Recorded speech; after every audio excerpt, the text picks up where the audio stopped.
Remember, remember, the 5th of November, gunpowder, treason and plot. I see no reason why Guy Fawkes should ever be forgot. A short rhyme that I, along with numerous other children growing up in England, learned in school, and yet today it seems that many have forgotten the story. In the early 1600s, England was under a Protestant king, King James. Born in Edinburgh Castle, he ascended to the Scottish throne, and when the Scottish and English thrones merged in 1603, he became the King of England as well.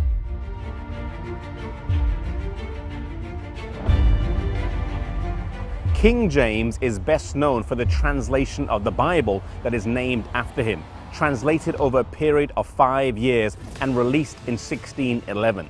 It is a masterpiece of the English language, shaping many of the terms and phrases that we use today. Had the gunpowder plot in 1605 been successful, it is likely that the work of translation would have stopped.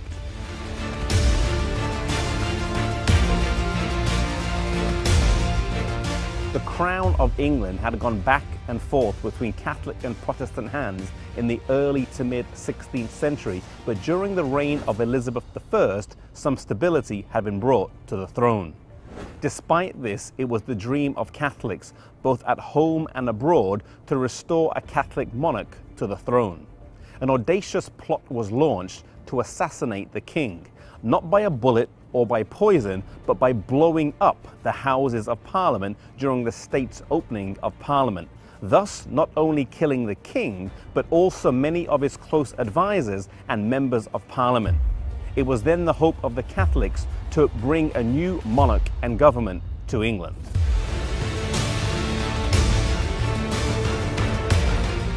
In those days, security was not what it is today, and they were able to rent a space underneath Parliament which they filled with 36 barrels of gunpowder. This huge supply of explosives could not be detonated remotely, and someone had to light it manually, and that job fell to Guy Fawkes. Fawkes, born in York, had worked for several years in the Spanish army as an explosives expert, and whilst he was not a major player in this plot, due to the role that he played, his name is etched in history, and he is the one best remembered.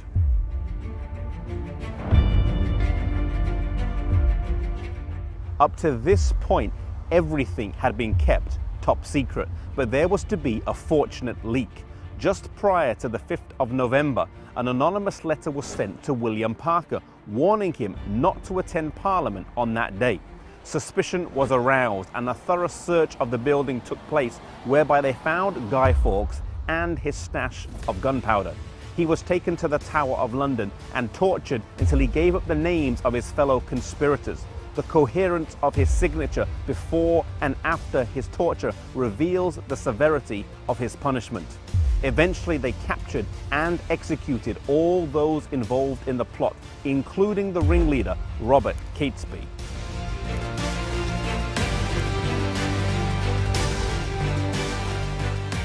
The king and Parliament had been saved. England had been spared under the bloody takeover, and Protestantism remained the dominant religion.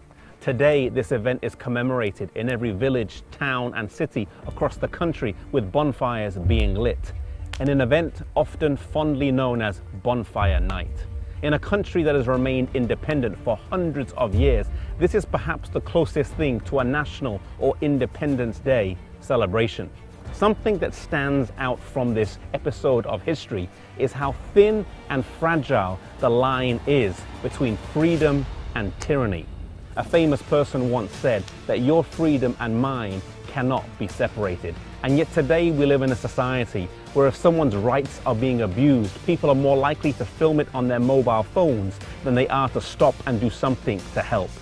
May we defend our freedoms, civil and religious, anytime they come under attack, and the freedoms of others if we ever see them under threat as well.